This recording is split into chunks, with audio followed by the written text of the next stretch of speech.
Hello guys, this is Alistair again at yours screen, ha? May tips na ako kung paano kayo mahalin ng mahal nyo.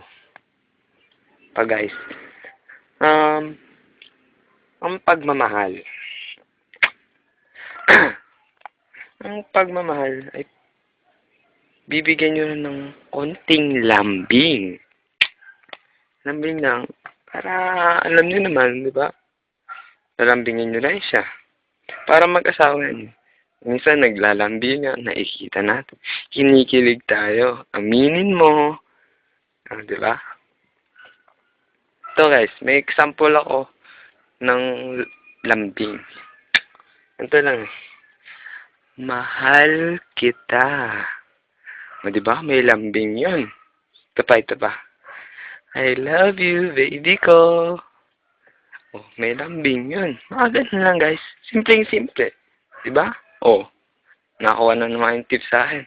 Oh, next time ulit guys ha. Thank you guys, time.